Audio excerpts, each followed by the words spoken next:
이렇게 비교적 신간으로 이 KBS 책 읽는 밤에도 선정되면서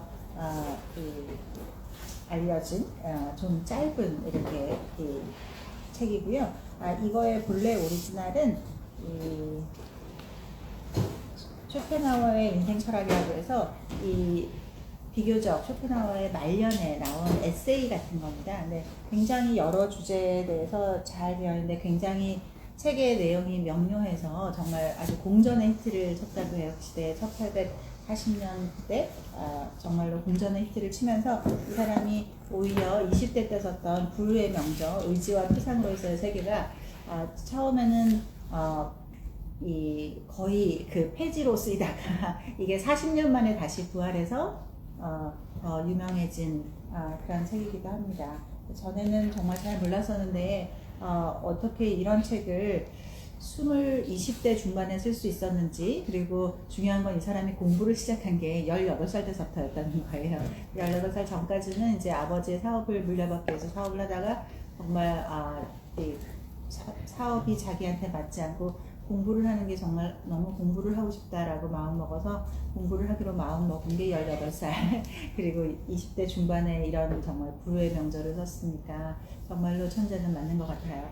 그리고 하지만 사람들한테 너무나 외면당했다가 아주 그래서 이 자기만의 세계 속에서 살다가 거의 죽기 60세가 넘어서 썼던 이 어떤 에세이집이 너무나 이 공전의 히트를 치면서 다시 이 사람이 재평가돼서 사람들의 존경을 많이 받고 그랬던 거고, 이 쇼펜하우어는 저희 이걸 하게 된 큰 이유는 지난번에 그 소크라테스 익스프레스에서 그 쇼펜하우어 편을 보면서 주요 단어들이 불교적인 거하고 너무 닮아 있는 게 너무 신기해서 불교랑 무슨 연관이 있나 이렇게 하면서 이렇게 관심을 더 갖게 돼서 오늘 이거를 하게 됐습니다.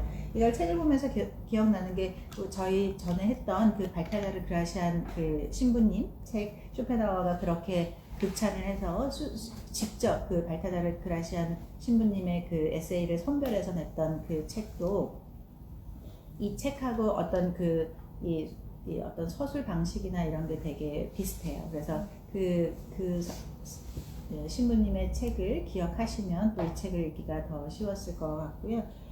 그래도 이미 다 어느 정도 아셨겠지만 그래도 처음 걸 하면 이분은 200년 전에 태어나신 분이고 약 230년 전에 태어나서 70세까지 하셨는데 부모님이 아버님이 정말로 많은 유산을 남겨주시고 그거를 잘 관리를 한 덕택에 정말 좋은 의미로 평생 궁핍하게 살지 않으면서 자기가 원하는 공부를 평생 해낼 수 있었던 그런 아주 행운이었던 것 같기도 하고, 또 저도 그 전까지는 굉장히 그냥 쇼펜하우어 그러면 영세주의자라고 생각해서 뭔가 뭐 네거티브한 내용이 많을 것 같아서 별로 싫어했었는데, 그게 정말로 우리가 이 쇼펜하우어를 잘 몰라서 그랬던 것 뿐이고, 이거는 영세주의자가 전혀 아니라 모든 것은 공하다. 진짜로 그 색즉시공, 우리가 보는 모든 이 현상으로서의 세계는 실제 하는 것이 아니다라고 하는 불교적인 이론을 사실 독일어라는 언어로 써서 독일어가 다시 프랑스어와 영어로 번역되고 이렇게 되면서 된 거지. 결국 의지와 표상이라고 하는 것도 이 의지라고 하는 게 우리의 모든 욕망, 우리 인간의 모든 고통은 결국 우리의 한 생각, 그 한 생각이라고 하는 거니까 결국 우리가 바라는 어떤 욕망에서 시작된다는 욕망이 사실은 이 의지라는 단어로 계속 이 사람의 이 책에 써 있는 모든 의지라는 단어를 욕망이라는 말로 바꿔서 우리 보통 불경 읽을 때처럼 욕망이라는 말로 바꿔서 읽으면 정말 그냥 딱 우리가 늘 읽던 불경 같은 느낌이고, 표상이라는 말도 우리 그냥 이 우리가 그 현상으로 보는 그 물 자체 이거를 보면은 이 표상이라는 말이 어떤 뭐 특별한 어떤 사인이라는 개념보다는 우리가 눈에 보이는 거, 눈에 보이는 거를 딱 하면 이 정말로 마치 이 단어만 싹 우리 동양식의 단어를 한자어를 쓰게 되면 그냥 마치 불경을 읽는 것처럼 신기할 만큼 아주 깊이 그거를 잘 해석하고 있어서 그 당시에 정말로 헤겔이 슈퍼스타였기 때문에 헤겔처럼 이렇게 세계관을 나누는 뭐 절대정신 이런 개념으로 봤을 때는 이 사람이 정신 나간 사람이고, 이 사람이 봤을 때는 헤겔이 정말 정말 심하게 그거는 진짜 잘못된 쓰레기라고까지 표현했다고 해요, 어디서 보면. 근데 그렇게까지 하면서 어떻게 그렇게 말도 안 되게 끼워 맞출 수 있냐라고 하는 거고, 오히려 이 쇼펜하우어가 이 불교를 접하면서 본인이 아무리 이 서양적인 세계관과 서양적인 거를 공부를 해도 내가 생각하는 세계는 그보다 뭔가 그 이상일 것 같은데, 말이 이렇게 어떻게 해도 말이 뭔가 궁색해지는 거를 보면서 갈증을 느꼈던 거에서 동양적인 우파니샤드나 이런 거를 공부하기 시작하면서 동양의 책을 하면서 이게 내가 생각했던 그 무엇이구나라고 느꼈던 거고, 여기에 깊이 통찰을 이렇게 같이 했던 것이 니체나 그 후에 이제 현대 철학자들이고, 니체가 이 책을 어느 헌책방에서 발견하고 3일을 정말 밥도 안 먹고 잠도 안 자고 읽었다고 해요. 그래서 이런 천재가 세상에 있을 수가 있나 이렇게 해서 했던 거고, 그러니까 기존의 모든 사상을 다 공부해보고, 내가 기존의 사상은 다 공부해봤는데 그래도 이건 말이 안 맞아, 앞뒤가 좀 뭐가 2% 부족해라고 생각했던 사람은 이 새로운 어떤 관념 체계에 대해서 정말 열광할 수 있었던 거고, 그런 2%의 부족함을 못 느끼고 그냥 그것만 달달 외우는 그 당시의 사람으로서는 이 사람의 말이 너무너무 이상했던 거고, 근데 이 책이 나오고 40년이 지났을 때쯤에는 이제 그 유럽의 지성인들 사이에서도 어느 정도 이런 불교나 힌두교 철학들이 퍼지게 되면서 그제서야 40년 뒤에 비로소 이 책이 다시 각광을 받았다고 합니다. 그래서 저도 처음 알게 된 거는 이 쇼펜하우어가 다 뭐 쓸데없다 이런 거를 우리가 이때까지는 염세주의라고 했었는데, 이 사람은 정말 염세주의가 아니고 실제로는 감사의 철학, 우리 최근에 하고 있는 뭐든지 감사하라라고 하는 거가 오히려 이 사람의 실제 근간이고, 너가 지금 집착하고 있는 거 그거 다 헛것이니까 그거 다 공하다는 거를 독일어로 이렇게 독일어나 유럽어로 할 때, 이게 동양 사람들은 한자권 문화 사람들은 공하다 그러면 그 느낌이 어떤 게 있잖아요. 공하다라는 거는 그냥 우리가 불교를 진짜 잘 몰라도 그게 꼭 네거티브한 뜻이 아니잖아요. 그냥 공하다라는 어떤 그런 건데, 이거를 어떤 유럽어로 번역할 때는 뭔가 다 뭐 부질없다는 식으로 이렇게 하니까 뭔가 염세주의라고 했던 것 같은데, 지금은 오히려 쇼펜하우어에 대한 연구가 많이 되어 있어서 이 사람은 염세주의자가 아니라 오히려 너가 지금 가진 거 이게 다 헛거고 탐욕을 부려봐야 아무 소용없고, 어차피 우리 모두가 갖는 이 모든 인생의 고통은 다 하나의 생각, 그 한 생각 대부분 그냥 다 탐욕이죠. 뭔가를 욕망하는 거, 그 욕망하는 것부터 모든 인간의 고통이 시작한 거니까, 그런 욕망을 내지 말고 지금 너가 가진 거에 감사하라. 그래서 거의 오히려 감사 철학에 훨씬 더 가깝고, 그리고 다만 사람에 대해서는 굉장히 냉정하게 섰기 때문에, 그 전에 우리 보통 기독교적인 그런 책에서는 막 인간에 대해서 막 아름답게 쓰잖아요. 거기에 대해서 굉장히 냉정하게 쓰고 있기 때문에 사람들이 봤을 때는 뭐 인간에 대해서 이렇게 정내미가 없는 것처럼 이렇게 써 있지만, 실제로는 가만 보면 지금의 이제 약 200년이 지난 시점에서 이 사람이 했던 말들을 보면 우리가 느끼는 거와 특별히 다르지 않고, 어찌 보면 200년을 앞서간 그 천재라서 그 당시에는 처음엔 이해를 못 받다가 거의 돌아가실 때는 아주 행복하게 모든 사람들의 존경을 받으면서 돌아가셨다라고 합니다. 그래서 근데 정말 부럽긴 한 것 같아요. 이 책을 볼 때도 저는 놀랍지만, 이 책은 이분이 60이 넘어서 썼으니까 평생을 그렇게 다행히도 이 아버지도 이 아들의 철학을 이 아버지도 굉장히 그 지식이 높으셨던 분인데 굉장히 부유한 상인이었기 때문에 그 사업을 물려주려고 하고 공부를 반대했던 이유는 실제로 공부하는 사람들이 그때도 좀 어렵게 사니까 공부를 하려면 다 어려우니까 그렇게 혹시라도 아들이 어려운 삶을 살지 않을까라고 해서 걱정했던 건데 결국 아들은 뭐 본능적으로 자기는 공부가 자기 철학하는 것이 자기 인생의 거라는 걸 알고 그거를 과감하게 결정하고 아버지도 큰 유산을 남겨주시고 또 그거를 잘 관리해서 평생 아주 정말 공부에 매진할 수 있었고 이 사람이 여민주의다, 그러니까 염세주의는 아니고 여민주의, 사람을 싫어해서 사람을 안 만나고 고독에 아주 탁월한 이 어떤 고독에 절대적인 어떤 내공이 있었다. 평생을 고독하게 살았는데 그거를 오히려 이렇게 힘들어하는 게 아니라 고독을 즐겼다고 이렇게 알았었는데 어느 면에서 보면 이분의 생애는 평생 쓸데없는 사람 안 만났대요. 그러니까 본인이 돈이 많고 본인이 뭐 똑똑하고 본인이 판단할 수 있으니까 우리가 사실 많은 인간관계에서 여기 책이 있지만 사실 우리가 인간관계를 위해서 많은 시간을 쓰잖아요. 거기서 많은 또 고통을 받고 그런데 이분은 자기가 싫은 사람은 한 번도 볼 필요가 없었고 또 자기가 좋아하는 사람들만 만났었고 그리고 정말 말년에는 자기를 존경하는 그런 뭐 제자들을 만났으니까 아주 행복했을 것이고 그래서 어찌 보면 우리가 홀로 설 수 있는 그런 내공 그게 돈으로부터 기인하든 자기의 지식으로 기인하든 여기서도 보면 정말 그 홀로 설 수 있어야 한다. 그래서 거의 그 불교에서 말하는 해탈이나 참선에 대해서 계속 말하고 있는데 그거를 유럽어로 번역했을 때 처음에 사람들이 얼마나 낯설어 했을까 그런 생각이 많이 들었어요. 그래서 이렇게 모든 것이 그렇게 눈앞에 있는 게 전부가 아니니까 이렇게 참으로 불교와 힌두교에 대해서 아주 깊이 있게 공부하고 그거를 이렇게 유럽어로 이렇게 잘 다시 해석해낸 그러니까 서양의 철학 체계를 이미 완벽하게 알고 있는 상황에서 그거를 다시 불교적인 거를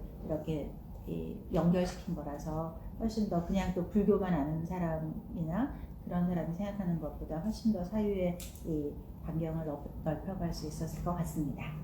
제가 보기에는 정말 제목을 잘 쳤다라고 생각했어요. 여기 쇼펜하우어의 인생 철학은 이 소품과 부록이라고 해서 인생론, 행복론 이렇게 해서 좀 나누지만 아주 소제목들이 많이 있거든요. 본래는 이렇게 두꺼운 책이지만 사실은 하나하나를 보면 굉장히 짧고 명료하게 되어 있어요. 그래서 이 쇼펜하우어가 그리고 또 여담으로 제일 싫어했던 게 말 애매하게 어렵게 하는 걸 제일 싫어했다고 해요.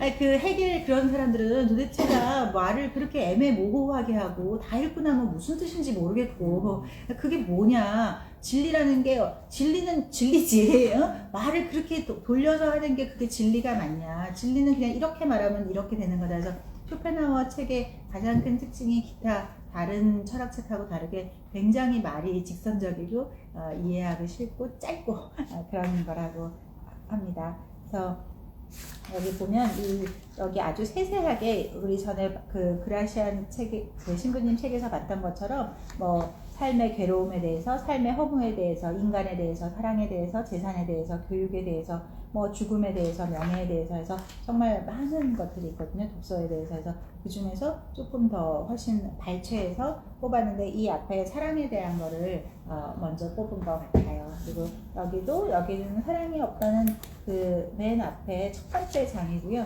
두 번째 장서부터는 앞에 쇼펜하우어의 생애가 나와 있고 그리고 이 시대가 정말 참 훌륭한 시대였다고 생각하는 건 이 어머니도 굉장히 그 시대 당대에 아주 인기 있는 베스트셀러 작가였었는데 그 살롱에 항상 괴테도 이렇게 왔다 갔다 했었기 때문에 괴테한테도 배우고 또 니체가 이 사람의 영향을 받고 이 사람은 칸트의 영향을 쇼펜하우어는 칸트의 영향을 가장 많이 받고 그래서 그런 것들이 정말 그 어떤 철학자들이 나타나는 그런 시대에 위대한 철학자들이 다 함께 나타났던 것 같습니다.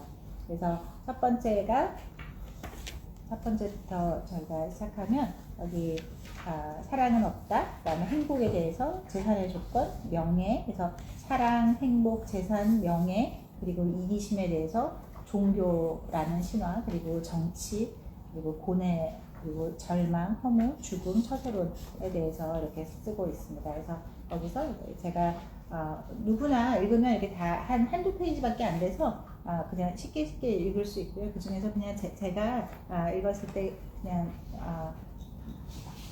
신기하거나 또 마음에 남았던 단어들 몇 개 짚어드리고, 그리고 또 여러분들 스스로 또 서로 나눌 수 있는 시간을 가지면 좋겠습니다.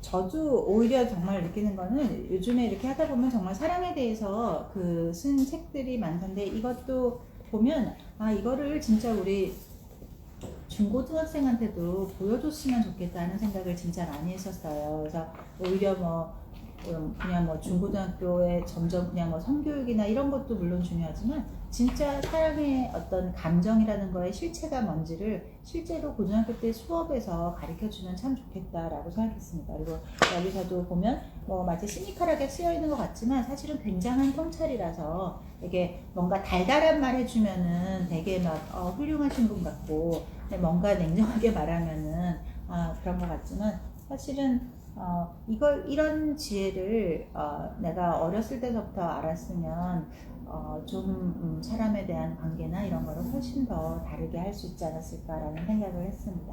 그래서 여기서도 보면 우리 항상 평생을 생각하잖아요. 내가 어떤 사람만 나타나면 내가 진짜 내 일생의 사랑을 하고 이렇게 할 거라고 하는데, 처음 시작서부터 만만찮아요. 그래서 사랑이 목숨과 바꿀 만한 일생의 중대한 사건인가 해서, 남녀 간의 사랑은 스피노자의, 여기 보면 이 책을 읽는 재미는 스피노자나 에피쿠로스나 우리 그 과거의 사람들의 말을 아주, 이 사람은 좀 더 가깝게, 우리는 에피쿠로스 너무 먼 사람인데, 스피노자 너무 먼 사람인데, 세네카 너무 멀어, 이렇게 생각하는데, 이 사람은 우리보다도 한 단계 전에 징검다리처럼 그 사람들의 말을 조금 더 친근하게 이렇게 발췌해 놓은 말들이 굉장히 좋은 것 같아요. 그래서 이 사람의 말도 있지만 자기 생각과 잘 되는 수많은 철학자들의 말들이 이 안에 많이 들어있습니다. 그래서 스피노자의 말처럼 남녀 간의 사랑은 외적인 원인을 통해서 얻게 된 쾌락에 불과하다라고 하는 것이고요. 그래서 사랑을 아무리 미화해도 성욕이 우선이다 라고 하는데, 재밌는 비유가, 내 말을 비판하기 전에 먼저 한번 들어보라 라고 말을 하면서, 당신이 죽도록 사랑하는 사람이 있는데 그 사람 나이에서 18살 빼봐라. 그 사람이 지금 만약에 25살 연인인데 18살 빼면 7살이다. 근데 그 사람이 정말 그렇게 똑같이 죽도록 사랑하고 싶으냐라고 하는 거죠. 그래서 그렇게 한다면 그거는 어느 정도 그 25살이라는 나이가 어떤 성욕을 우리가 본능적으로 우리가 인지했든 안 했든 할 수 있기 때문에 그런 것이다. 그러니까 그냥 그게 있다는 거를 성욕을 비판하지 않아요. 전혀 비판하고 있지 않고, 그냥 그거를 알아차려라. 너가 그 사람을 사랑하는 거에 성욕이 포함되어 있다는 거를 알아차려라라고 아주 이렇게 말씀해주고 계세요. 그리고 그 다음에 우리가 사랑에 대해서 막 고뇌하고 너무 한이에 차고 하는 것도 결국은 인류 종족 유지 본능의 하나다. 이 많은 사람들이 이 쇼펜하우의 사랑에 대한 어떤 관념을 그 도킨스의 이기적 유전자를 정말 시대를 앞서서 섰다는 말들이 많이 있거든요. 근데 여기서도 보면 결국 남녀 간의 사랑은 종종 유지하려고 하는 거고, 죽음이라는 거는 그렇게 중요한 게 아니다. 우리가 개가 죽는 거를 봐라. 우리가 살면서 얼마나 많은 개가 죽는 거를 보냐. 근데 천지에 다 개다. 개는 그렇게 수천 년 동안 살아갔다. 그러니까 우리가 한 명이 이렇게 죽는 것 같지만 사실 그거는 계속되는 거고, 그 종족 보존을 만약 그 개가 하지 않았다면 지금 개들도 없을 거기 때문에, 지금 우리가 종족 보존을 한다고 하는 거는 인류 공통의 어떤 유전자이자 자산이자 가장 중요한 어떤 임무이기 때문에 굉장히 중요하다. 그래서 그게 문학의 영원한 테마가 될 수밖에 없다라고 하고 있습니다. 그래서 약간 인간의 사랑이라고 하는 거는 어찌 보면 생존 의지야. 내가 살아남으려고 하는 생존 의지고, 그것이 종족 유지라고 하는 내가 태어난 사명감, 내가 도대체 왜 태어났나, 거기서 사명감에 결국은 종족을 보존시키는 우리는 그 도구의 역할을 해야 되기 때문에, 그래서 아무리 고결한 사랑이라고 해도 그게 굉장히 중요하다라고 얘기를 하고 있습니다. 그리고 또 제목에서도 30페이지 제목에 보면, 첫눈에 반하는 사랑의 눈빛으로도 이미 아기의 살려는 의지가 들어있다. 우리가 어떤 사람은 첫눈에 반해서 그 남자한테 반한 것 같고 그 여자한테 반한 것 같지만, 거기에 벌써 잠재적으로 어떤 이세라는 생명이 잉태되어 있는 거다. 생명이 잉태되지 않아서도 이미 그 반하는 눈빛 시작서부터 이 생명에 대한 의지가 들어있는 것이다 라고 얘기하고 있습니다. 그리고 또 재밌는 게 33페이지에 보면 여자의 순결이 남자보다 더 중요한 이유가 있다. 그리고 여기 참고로 제가 재밌다는 표현을 쓸 때 놀라지 마세요. 그냥 제가 옛날에 중국어를 조금 배울 때 이렇게 기억에 남는 단어가 중국어로 이 재미있다라는 표현이 한자로 썼을 때 유의미거든요. 그래서 의미가 있으면 재미가 있는 거예요. 그래서 그 중국어를 보면서 되게 신기했다고 생각했었는데, 뭐 그런 뜻이니까.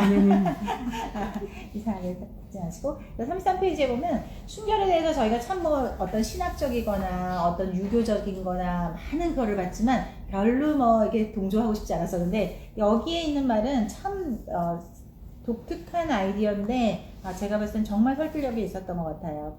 33페이지 위에서 보면, 이미 알려진 대로 이제 그 여자와 남자에서 이 상대방을 바꾸는 게 틀리죠. 남자는 여자를 자꾸 바꾸고 싶어 하는 대신에 여자는 한 남자와 성관계를 가진 후서부터는 남자와 반대로 사랑에 집착하게 된다. 근데 그것은 무엇 때문일까라고 하면 그것이 신이 인류의 종족 유지를 위해서 만든 것이고 남자들이 보다 많은 번식을 요구하기 때문이다. 그래서 남자는 1년에 100명이도 자기 아이를 낳을 수가 있지만 여자는 아무리 뭐 조건이 좋고 남자가 많아도 한 명밖에 1년에 낳을 수가 없기 때문에 그 아이를 지켜야 한다. 그리고 그 아이를 키워내려면 결국 이 뒤에도 나오지만 결국 여자가 순결을 지켜야 되는 이유 중에 어쨌든 우리 이 구석기 시대서부터의 지금 이 인류의 어떤 한 10만 년의 역사에서는 실제로 힘이 굉장히 중요했잖아요. 뭔가 남자가 가지고 와야 그거를 하는데 그 남자에 대해서 어떤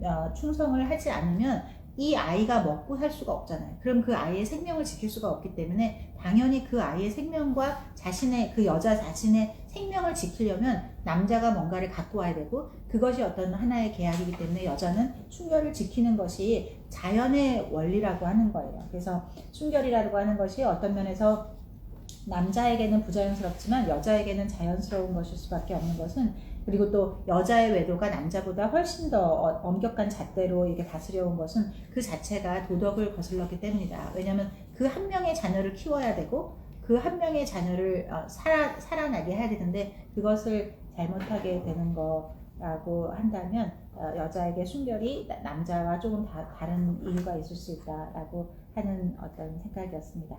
그리고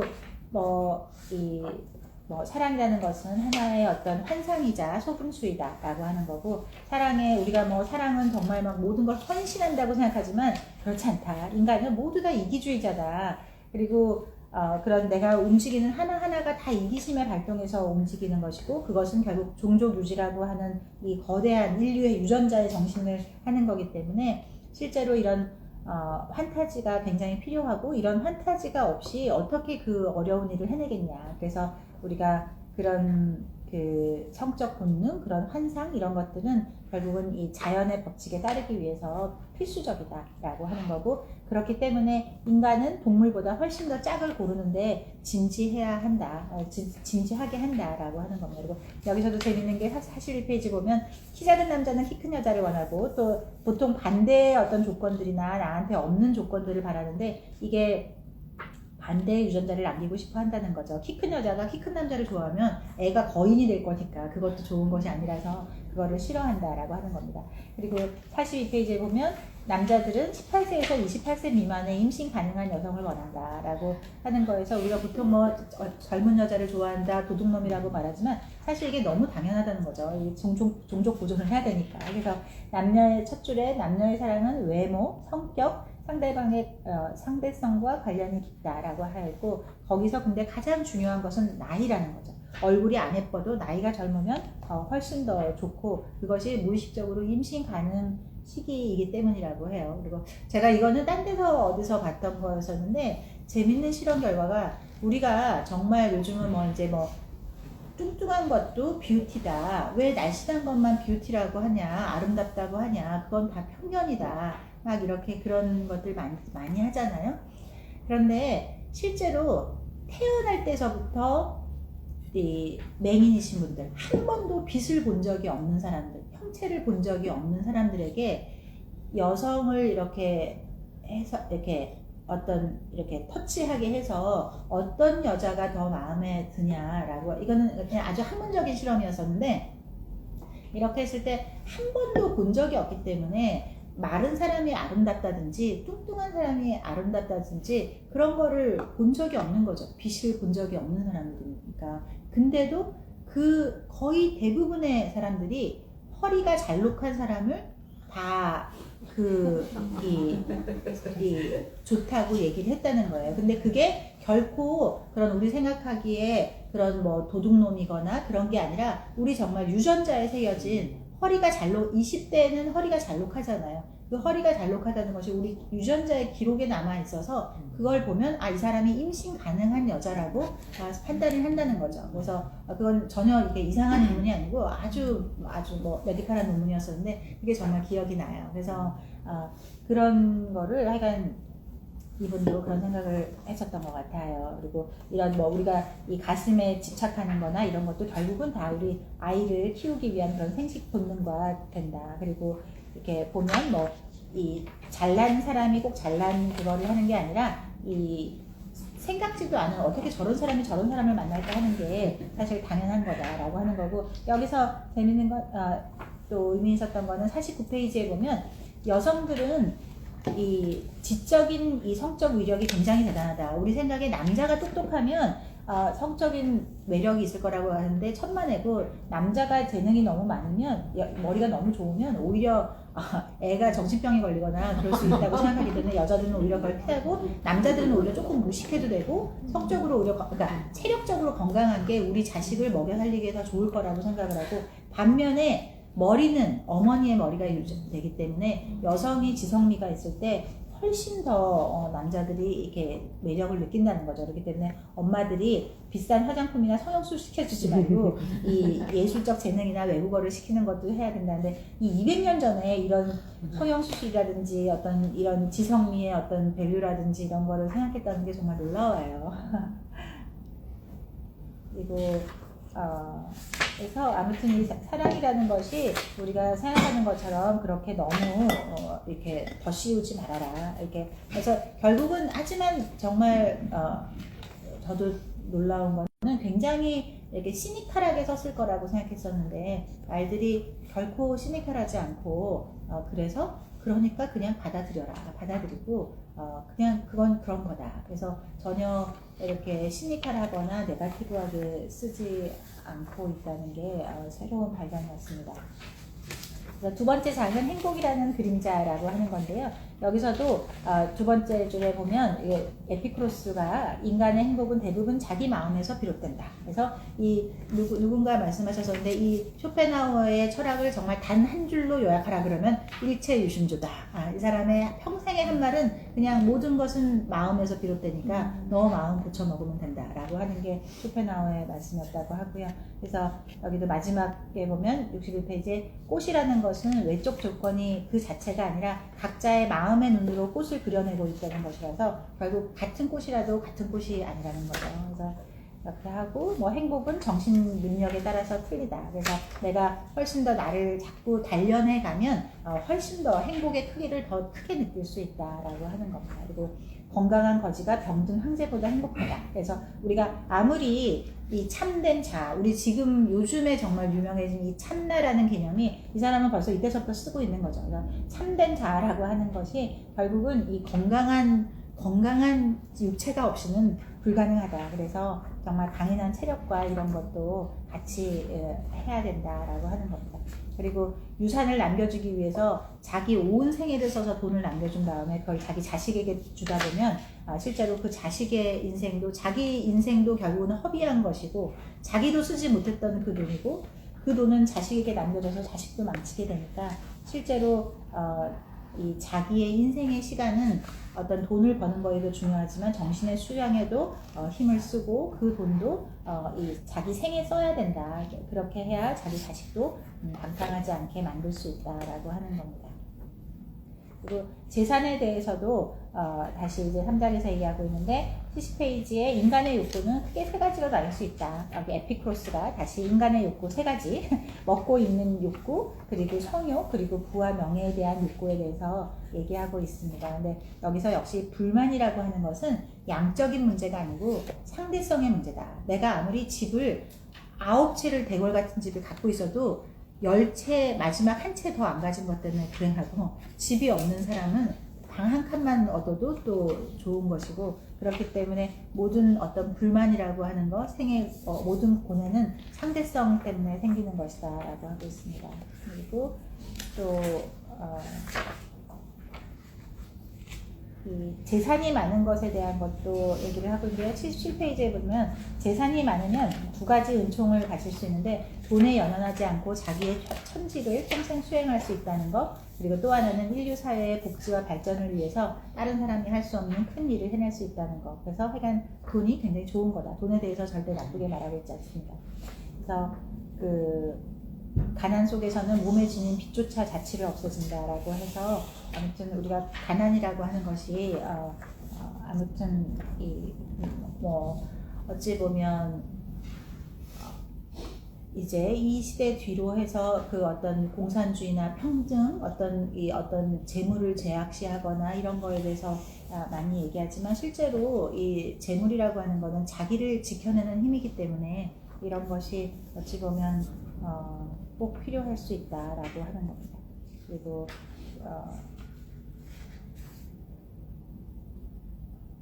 전에 들었던 것 중에 한창 한어 스님이 정말로 한창 설법하시고 우리나라의 정말 지성인들이 공부를 할 때도, 그때는 한창 공산주의가 전 세계의 모든 지성인이라면 당연히 다 공산주의를 시대 정말 인류의 위대한 혁명으로 봤을 때도 공산주의 사상도 굉장히 좋지만 그건 너무 인간의 어떤 이 세계의 본질을 경제적인 것만 봤다. 이 세계의 본질은 경제적인 것만 있는 게 아니다 라고 하는 그런 통찰도 굉장히 인상적이었었거든요. 그래서 우리가 세상을 어느 하나로 이렇게 막 껴맞추려고 하지 말고, 이 전체, 정말 어찌 보면 이런 쇼펜하우어나 니체나 이런 사람은 내 몸이 죽더라도 약간 이 세계가 어떻게 돌아가는 건지를 알고 싶었던 거잖아요. 그래서 정말 이 세계의 실체가 무엇인가 하는 것을 아는 것이 굉장히, 그 세계의 실체만 안다면 죽어도 여한이 없는 그런 것이, 어찌 보면 그런 우리 어떤 고승들이나 이런 사람들이 정말 내가 참선을 통해서 죽어도 내가 이 세상의 법을 알고 세상의 도를 알고 그리고 죽으면 정말 죽어도 여한이 없는 거죠. 이렇게 하는 겁니다. 그리고 명예라는 게 얼마나 우스꽝스러우냐 이런 거에서 정말 집정관처럼 로마의 최고의 위치에서도 남들이 나를 어떻게 보느냐에 따라서 얼마나 어리석은 일을 할 수 있는가에 대해서 써 있고요. 그러니까 재능이라는 것도 남이 몰라봐주면 아무 소용없다라고 하는 겁니다. 그래서 하지만 남이 나를 뭐라고 볼까라고 하는 거는 사실 시선의 노예일 뿐이다. 당신이 아무리 로마의 집정관이라도 남들이 나를 어떻게 생각할까라는 것 때문에 어떤 행동을 하게 된다면, 그거는 노예가 마치 늘 주인의 눈치를 보면서 주인의 명령대로 해야 되는 것처럼, 결국 남들이 시키는 대로, 남들이 나한테 이런 걸 기대할 거라고 생각하는, 남들이 내가 이렇게 하면 남들이 나를 좋게 봐줄 거라고 하는 그 남의 평가를 중요하게 하는 것이 얼마나 불행한 일을 낳게 되는지. 그래서 우리들의 불행의 대부분은 남을 의식하는 데서 온다라고 89페이지에 써놨습니다. 그리고 이 자존심과 명예를 지키는 것에서도 큰 희생을 반드시 치러야 된다라고 하고 있고요. 우리가 92페이지에 불안과 초조의 80에서 90%는 다른 사람이 나를 어떻게 생각할까 하는 거에서 된다는 거. 그래서 고뇌, 번민, 불안 이런 모든 것들이 사실 다른 사람이 없이 어떤 외딴 곳에 나 혼자 산다면 그런 고뇌나 번민이나 불안 이런 것들이 있을까라고 하는 거. 그리고 또 질투나 증오심도 다른 색깔의 두 가지인데, 이 질투나 증오심도 결국 같은 뿌리의 이야기다. 그래서 우리 인간의 본성에서 가장 중요한 것이다. 그래서 우리 인간의 본성에 그런 질투나 증오심이 있다는 것을 꼭 반드시 기억하고 남들 앞에서 자기의 그 재능을 뽐내지 말아라 라고 하고 있습니다. 그래서 그리고 이렇게 타인을 생각하는 거를 이분은 타인 본의의 허영심이라고 했고요. 그래서 타인 본의의 허영심을 제발 내려놓고 자기 본의의 삶을 살아라. 그러면 그런 뭐 명예욕이나 허영심도 없어지고 그러면 불안과 고뇌와 고통도 없어질 것이다 라고 하는 겁니다.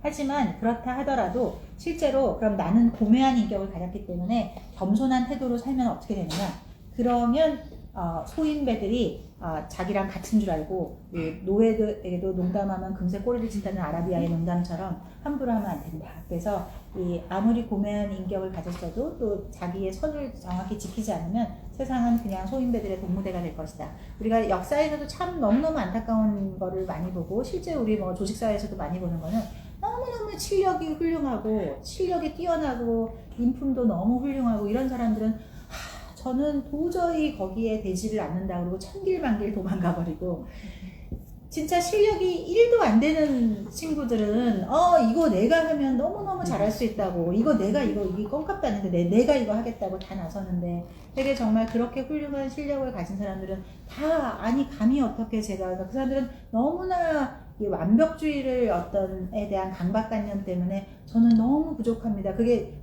거짓이 아니라 진심으로 나는 너무 부족해서 그 일을 도저히 해낼 수가 없어요 라고 천길만길 다 도망가 버리고 나면 그 사람의 10분의 1도 재능이 안 되는 사람은 그거 내가 충분히 할 수 있는데 라고 이렇게 나서게 되는데, 그럴 때 이렇게 고매한 인격을 가진 사람들이 나서서 일을 해야 된다, 이렇게 소인배들의 선지가 되지 않도록 하라 하는 것도 하고 있습니다. 그리고 여기 98페이지 국적에 대한 자부심처럼 어리석은 것은 없다.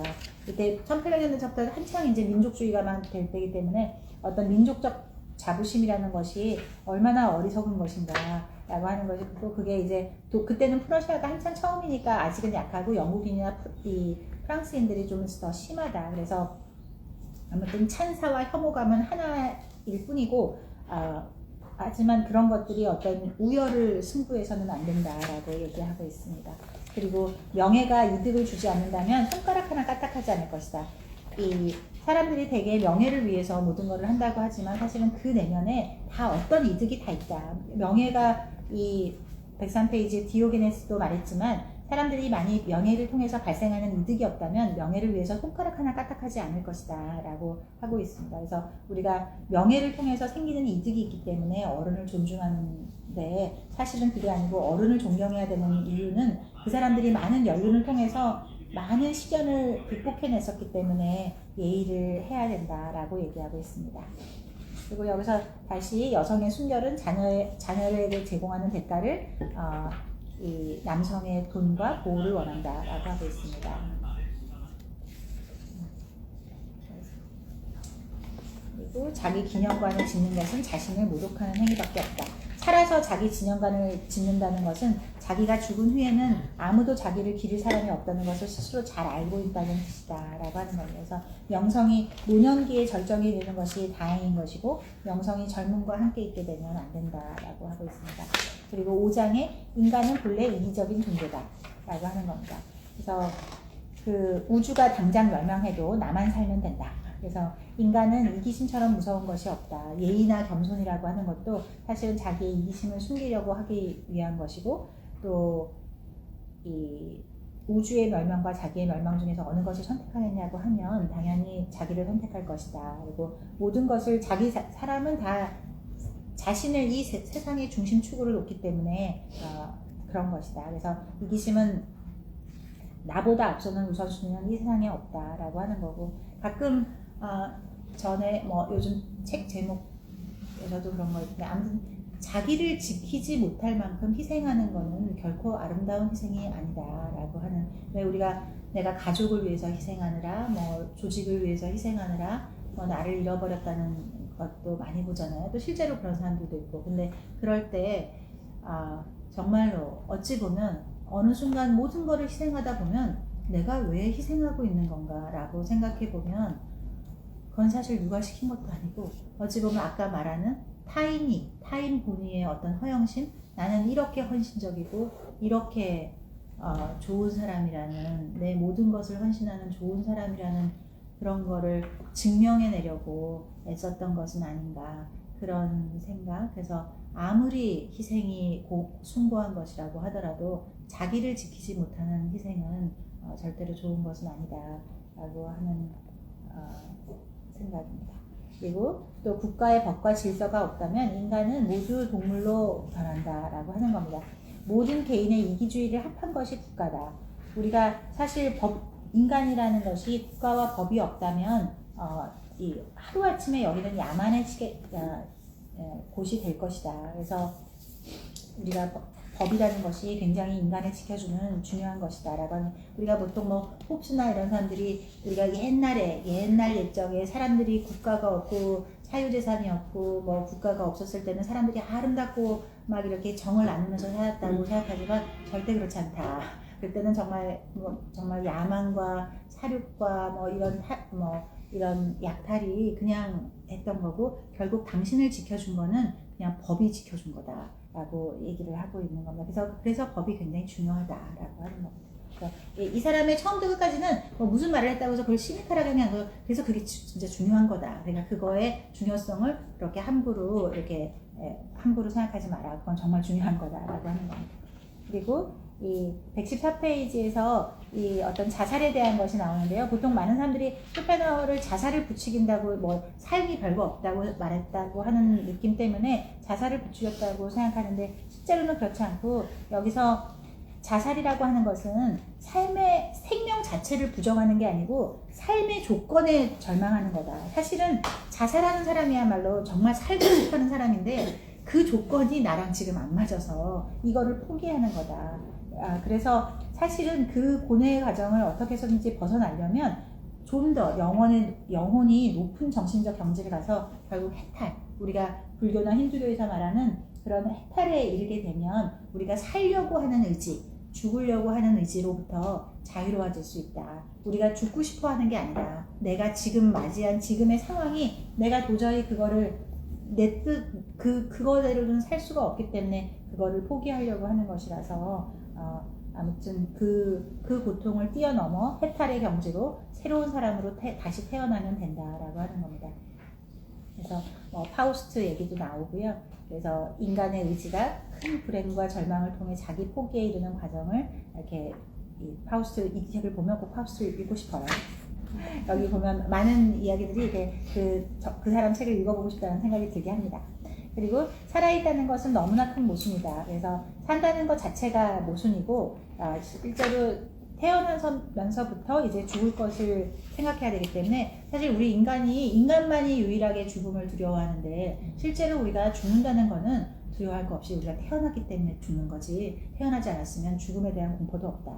그리고 우리 불교에서 결국 윤회를 이렇게 말할 때, 윤회라는 것이 신기하잖아요. 그럼 도대체 윤회가 맨 처음은 언제 시작한 거야? 윤회를 무슨 3,000번을 윤회를 했으면 3,000번 그 전은 도대체 언제야? 언제서부터 모든 이 나의 업이나 이런 게 시작된 거야? 라고 할 때 그 생명이 제일 처음 부모의 전에, 그 전에 있었던 거에 내가 태어나는 거기 때문에 그 업을 어떻게 없앨까 하는 건데, 실제로는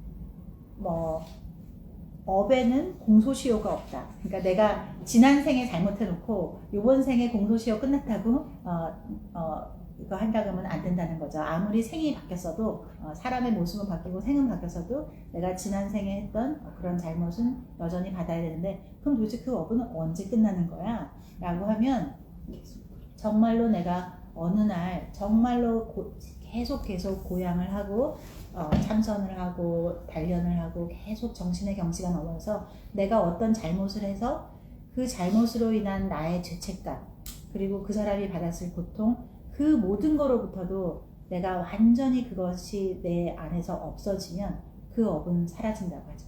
내가 정말 설사 살인을 했어도 그로 인한 나의 고통, 그 사람의 고통, 모든 것이 깨끗이 내 머릿속에서 그 한 생각, 결국 그 고통, 내가 그 살인을 저질렀는데 라고 하는 그런 그 생각 자체가 완전히 깨끗이 없어지면 그 업은 없어진다고 해요. 그러니까 그만큼 우리가 생각 다스리기가 정말 중요한 거라는 것 같습니다. 그리고 6장에서 종교는 신하다. 여기서 보면 벌써 신은 죽었다라는 말이 이제 거의 나오는 판입니다. 그래서 신이라는 게 얼마나 허구인가라고 하는 것이고요. 그래서 우리가 보통 뭐 인간이 죽은 후에 어떻게 될 것인가 라는 것을 생각하는 것 때문에 어찌 보면 신화를 우리가 만들어낸다라고 하는 것이고요. 그리고 123페이지 아래 나오는데 결국 생각해봐라. 우리가 만든 신 때문에 신이 우리를 지켜준 것이 아니라 우리가 사는 것은 이 경찰과 사법권 때문에 당신이 지금 살아있는 거다라고 이렇게 하고 있습니다. 그리고 여기서도 보면 재밌게도 그 인도, 그리스, 로마, 이탈리아, 스페인 전부 다 이 신이 잘 됐던 곳이 온화한 기후와 유혹한 땅의 혜택을 받아서 풍요롭게 살 수 있었던 곳에서 신이 먼저 좀 더 발달하는 그런 거를 하고 있습니다. 그리고 누가 천국으로 안내하는 중재자가 될 것인가 라는 거에서 재밌는 게 종교가 이제는 대중들에게 생활 필수품이 되었다라고 하는 거고요. 그리고 개신교에서 금욕주의를 부인했는데 이거는 이 쇼펜하우어의 생각에서는 일종의 배교행위라고 생각하는 그런 표현을 쓰고 있습니다. 그래서 우리가 모든 종교를 통틀어 뭐 힌두교도 그렇고 뭐 불교도 그렇고 다른 종교들이 사실은 다 어느 정도의 어떤 금욕과 자기를 다스리는 거를 하는데 이런 거를 그대로 하면서 하겠다고 하는 것은 좀 하여간 이 종교하고는 잘 맞지 않는다라고 생각하고 있습니다. 그리고 인도의 바라문도 이웃사랑을 강조했다. 그래서 옛날에 어떤 그런 구약 성서나 이런 그 옛날의 이 종교들은 서로 다 가르침이 서로 통하고 있다라고 하는 것을 얘기하고 있고요. 그리고 7장은 정치는 야성적으로 해라라고 해서 정치에 대해서 또 얘기하고 있는데 무정부 상태보다는 독재 정치가 낫다라고 해서 우리가 사실 우리 독립투사들도 그렇고 그 시대가 1900년대 초기에 많은 어떤 지식인들은 어떤 그 무정부주의자적인 그것이 또 인간의 이상향을 만들 수 있지 않을까 해서 굉장히 열망했었고 그 당시에 세계 공부를 많이 한 사람들은 많이들 그랬었고 우리 지난주에 그 했던 시몬드 베이유도 크게 분류하라 그러면 아나키스트로 무정부주의자 쪽에 제일 가까운 쪽으로 정체성을 하는데 그 시대에 많은 사람들이 지성인들이 고뇌하고 공부하고 하면서 이러면 인간이 더 낫지 않을까라고 이렇게 해서 많이 어떤 주의를 또 추종하게 되지만 실제로 이 무정부주의는 135페이지의 맨 끝에 보면 전제 정치의 폐단은 일정한 범위 내에서 국한되지만 실제로 무정부 상태의 폐해는 모든 국민이 날마다 그 피해를 입을 수밖에 없다. 그래서 아까도 말했듯이 경찰과 사법권이 없을 때 인간이 어떻게 야만적으로 변할 수밖에 없는가라고 하는 것을 얘기하고 있습니다. 그리고 국가의 최고 통치자는 누구보다 강하고 지혜롭고 깨끗해야 한다. 그래서 자격 없는 통치자는 짧을수록 좋고 또 강하고 좋은 도덕적인 인물이 되는 게 좋다라고 하고 있고요. 국가의 목표는 경제 성장이 아니라 인간에가 있는 행복한 문명 사회다라고 해서 우리가 정말로 진보나 발전이 어떤 더 큰 탐욕과 만족을 하는 거라고 생각하는 것은 또 안 된다. 우리가 아무리 잘 살게 된다고 하더라도 그것이 아니라거나 나태하고 탐욕과 도덕적인 부패를 말하는 것이라면 안 된다라고 말하고 있습니다. 그래서 이 수백억 대나 수천원이나 횡령은 똑같은 도둑이다. 그래서 어떤 사람이 나는 요만큼만 훔쳤으니까 괜찮고 저 사람은 되게 많이 훔쳤으니까 아주 나쁜 놈이라고 그러는데 실제로는 똑같다. 그리고 141페이지에 보면 이 중간에 소수의 현명하고 청렴한 통치자를 어떻게 뽑느냐는 것은 국민의 의식 수준에 달려있다. 그래서 어떤 정치자가 다스리고 있다라고 하는 것은 그들의 수준에 딱 맞는 인물을 그 국민이 골라낸 것이다. 이렇게 한 것이고 탁월한 통치자를 배출하려면 가정에서부터 하여간 고귀한 어떤 남자 또 지능이 뛰어난 여자 그렇게 해서 자기 스스로를 보양해야지만 결국 사회의 수준이 높아져야 탁월한 통치자를 배출할 수 있다라고 이야기하고 있습니다. 어디 책에서 그 직원이 한심하다고 뭐라고 하지 마라. 그 직원의 수준이 딱 그 CEO의 수준이다라고 하는 말에 정말로 떠올랐습니다. 8장에서 고뇌는 인간의 것이다 라고 해서 고뇌를 자꾸 피하려고 하지 마라. 고뇌는 그냥 우리 인간 그 자체다. 사람은 고뇌를 위해서 태어났다. 세상은 불행으로 가득 차 있고 이 강물이 이렇게 바닥에 장애물이 없을 때는 조용히 흐르잖아요. 근데 장애물이 나타나면 막 이렇게 시끄럽기는 한데, 하지만 그 자유의지에 의해서 불행이라는 장애물을 뛰어넘기 때문에 살아있다는 것을 의식하게 되고, 그 괴로움이라는 것이 없어졌을 때 더 큰 행복을 느낀다. 그래서 오히려 이 앞에 제목은 이건 사랑이 없다였지만, 저는 이 뒤쪽에 이 고뇌나 이 뒤쪽이 저는 훨씬 더 마음에 많이 와닿고 적을 곳이 더 많았던 것 같아요. 그리고 하여간 행복이라고 하는 것은 어떤 것을 다 가진 상태가 아니라 고통이 없는 상태를 말한다라고 하는 말을 하고 있고요. 그래서 고통이 없도록 하라는 것. 그렇다고 해서 고통을 피하라고 하고 있지 않습니다. 그래서 고통과 끝없이 전쟁을 하도록 하고, 그리고 그 고통을 어느 순간 이겨내면 더 큰 성취가 그것이 행복이다라고 하고 있습니다. 고통이 없다면 결코 행복도 느낄 수 없다라고 하고 있는 거고요. 그리고 148페이지에 보면 인간의 육체는 압력이 없어지면 파열된다. 인간의 정신도 고뇌라는 압력이 없으면 파괴된다. 그래서 반드시 우리가 무언가 이렇게 잘 살아내려면 이 무언가를 짊어지고 살아야만 할 수 있다. 옛날에 왜 소금 장수가 무거운 소금을 등에 지었기 때문에 그 강물에 휩쓸리지 않고 그 강을 뚜벅뚜벅 건너갈 수 있는 것처럼, 실제로 이런 무언가 짊어지는 고뇌가 있어야만 우리가 살아갈 수 있다라고 하는 것이고, 인간이 결국은 욕망하다가 욕망을 이루었을 때 아주 찰나의 행복만 얻고 그 다음은 권태로 끝난다는 게 핵심이거든요. 그래서 결국 욕망으로 시작해서 권태로 끝나는 게 양쪽 다 인간을 환원시키는 거기 때문에, 우리가 권태에 빠지지 않으려면 이런 어떤 개인적인 사회적인 고뇌가 반드시 필요하고, 그 고뇌를 기꺼이 기쁘게 받아들여서 즐겨라라고 하는 겁니다. 그리고 인간은 모두 삶과 죽음을 선고받은 죄수이다. 그래서 자기 앞에 전개된 인생이라는 연극에서 이 앞에 시나리오가 어떻게 되어 있는지 예측은 할 수 없지만, 우리가 입장료를 한 번밖에 입장료를 내고 들어와서 한 번밖에 볼 수 없는 연극이라고 생각하면 정말로 인생은 살아야 할 가치가 있다라고 이렇게 얘기하고 있습니다. 네, 다시 우리가 이번 생의 끝 다시 리셋, 우리 마치 게임하다가 다시 이거 꼬였네라고 해서 리셋하고 다시 나가서 다시 게임을 들어올 수 있는 게 아니고, 이번 생 한 번으로 딱 끝나는 거기 때문에 입장료 내고 들어왔고, 이 연극은 앞에 다음 장면 뭐가 펼쳐질지 모르지만 딱 한 번밖에 볼 수 없으니까 그거를 회피하지 말고 꼭 끝까지 즐겨라라고 하고 있습니다. 그리고 하여간 이 섹스나 이런 생식 행위가 없었다면 인간이 있을 수가 없기 때문에 하여간 굉장히 중요한 거다라고 얘기하고 있습니다. 그리고 죽음은 삶에 대한 죄가인가? 라고 하고 있는데, 여기서도 154페이지에 보면 기독교와 석가모니와 그리스인 종교와 페르시아인 종교, 그리고 유대교에 대해서 이렇게 여러 가지를 비교하고 있고요. 155페이지 중간에 보면 성서의 원제에서도 우화 형식으로 원제를 얘기하고 있지만, 실제로 보면 결국은 인간의 존재가 사악한 욕망의 결과로 원제를 뒤집어 쓴 거다. 그러니까 약간 우리의 욕망, 이 사람이 항상 표현하는 의지라는 이 표현에 그런 거를 잘 다스려야 한다라고 얘기하고 있습니다. 그리고 158페이지 잘 살기는 바라지도 않아 그저 아프지 않기만 바라는 거야 라고 하고 있습니다. 그래서 행복이라는 것이 어떤 쾌락이나 뭘 다 가지거나 그런 게 아니고 고통이 없는 상태가 가장 행복한 거다라고 하고 있습니다.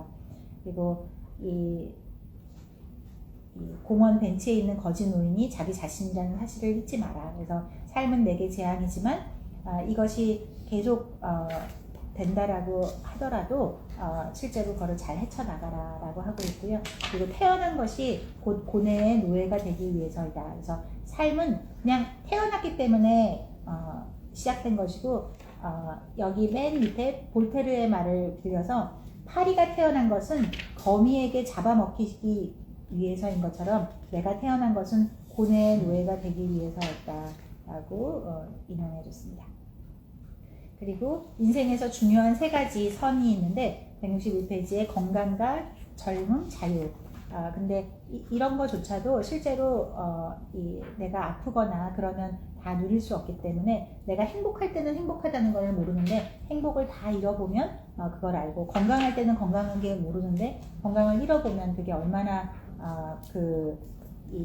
좋은지를 알기 때문에 내가 지금 겪고 있는 모든 불행과 고통조차도 이게 없었다면 내가 얼마나 행복한지를 알 수가 없었던 거라, 모든 불행과 고통이 어떻게 마다할 수가 있겠는가, 그 고통과 불행도 감사하라라고 하는 겁니다.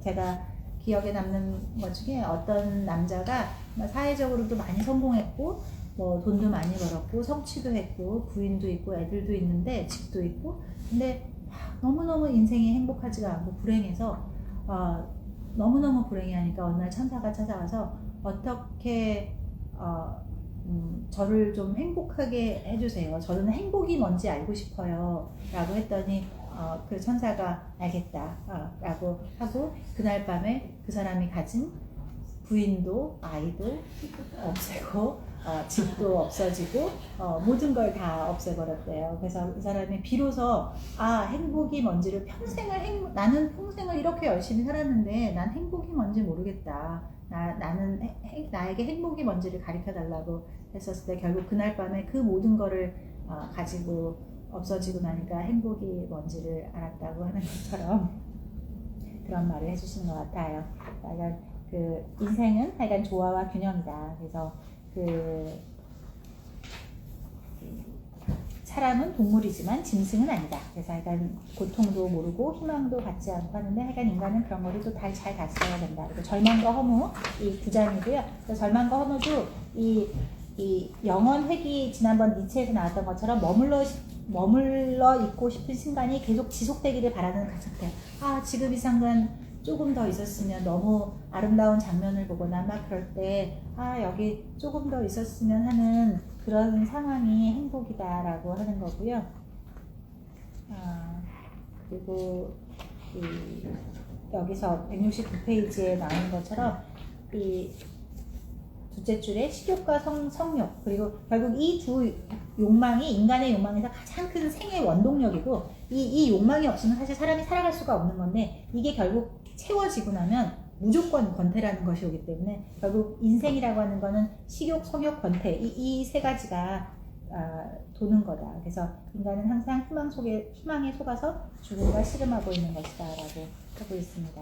그리고 이 죽음이란 그렇게 두려워하거나 할 것이 아니라, 죽음이란 내가 태어나기 이전에 바로 나 자신으로 돌아가는 것이다 라고 하는 것이고요. 인간의 의지, 모든 노력이 공허하다라고 하는 것은 인간의 의지, 우리의 욕망 모두가 다 공허하다라고 하는 것이고, 현상이라는 것은 실제가 아니고 그림자이고 환상일 뿐이기 때문에 우리의 삶은 착각일 뿐이고, 그래서 우리가 끝내 그것을 어떻게 살려고 하는 의지를 가지는 것은 참 불가사의한 일이다라고 얘기를 하고 있습니다. 이게 지금 170페이지에 있는 것이 이 의지와 표상으로서의 세계의 어떤 그 단어들을 설명하고 있는 것 같아요. 그리고 10장에서 죽음의 행복에서, 죽음에 대해서 많은 사람들이 약간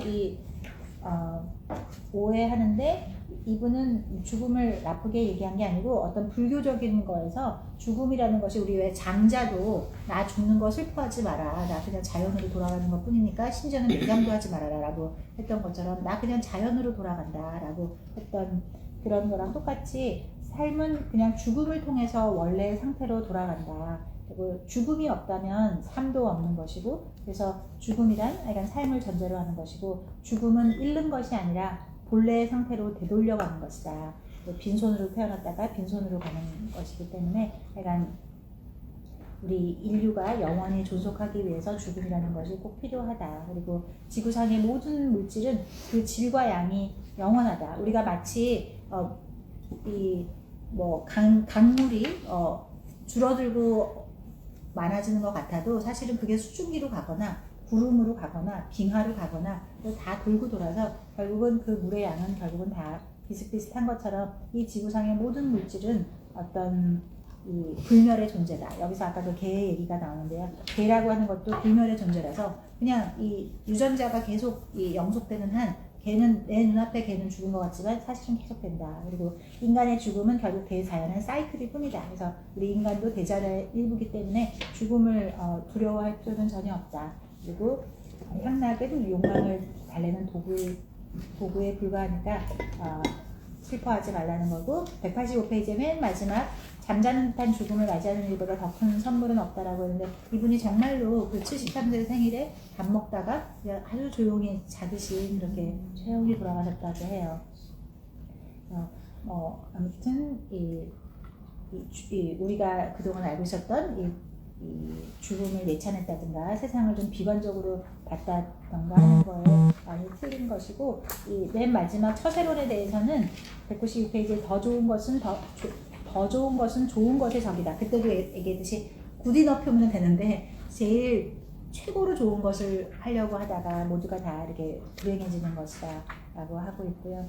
그리고 이 더 큰 불행이 닥치면 작은 근심 따위는 거들떠보지도 않아서 큰 그늘이 작은 그늘을 덮어버린다라고 얘기하고 있습니다.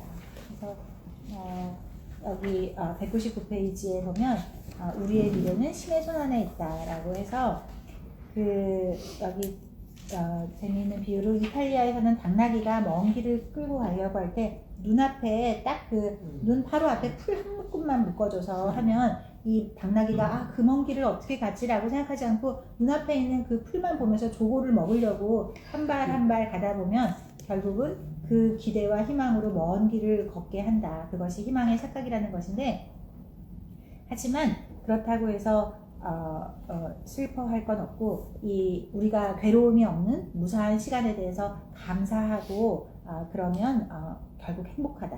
감사하는 것이 행복한 것이다라고 하고 있고, 세네카의 말처럼 하루는 생애의 한 토막이고 그 한 토막이 곧 우리들의 생애이다라고 얘기하고 있습니다. 그래서 끝에 쭉 있는 거라서 맨 마지막에 나오는 것 중에서 했던 거는 222페이지에 보면 사람들은 누구나 자기에게 기쁨을 주는 사람을 만나려고 한다. 그렇기 때문에 재능이 있다고 뽐내면 모든 사람의 어떤 적이 될 것이다 라고 해서, 우리가 보통은 아주 좋은 집에 태어났다든가 이런 거는 사람들이 오히려 좋아할 수 있는데, 재능이 뛰어나다는 거는 내가 저 사람보다 못하다는 거기 때문에 굉장히 사람들에게 어떤 큰 아픔을 주게 되는 거기 때문에, 재능을 사람들에게 뽐내면은 절대로 그 증오의 어떤 대가를 받게 될 것이다. 그래서 재능이 뛰어난 사람은 절대로 재능을 사람들 앞에 드러내지 말아라 라고 하는 것이고, 239페이지 상상력은 어디서 오는가 해서 혼자만의 시간에 공간에서 온다. 외부 자극이 많을 때, 막 옆에서 말소리가 들리고 막 이렇게 할 때는 내부에서부터 생각이 떠오를 수가 없고, 외부의 소리가 없어져야지만 자기 내부로부터의 그런 것이 상상력이 된다라고 하는 거고, 맨 마지막에 독서의 중요성에 대해서 알려주고 있어서 하도 그냥 이때도 벌써 200년 전인데도 온갖 신간들이 새로 나왔다는 이유만으로 막 많이 팔리지만 너무너무 한심한 책들이다. 하지만 시대를 넘어서 오랫동안 읽혀왔던 고전들은 꼭 2권 이상 읽도록 해라라고 하고 있습니다. 그래서 이렇게 거의 다 이렇게 했는데, 아무튼 감사한 것은 이 쇼펜하우어가 뭔가 이렇게 삶에 맥 빠지게 하는 학문이라고 생각을 했었는데, 오히려 거꾸로 전혀 아니고 모든 것에 감사하고 지금의 큰 고뇌에 그렇게 휘둘리지 말고 그 고통 아무것도 아니다 라고 하는 말을 우리에게 해주고 싶으셨던 것 같아요. 오늘 부족한 이 발제는 여기서 끝내고 저희 다음 주에 또 뵙겠습니다.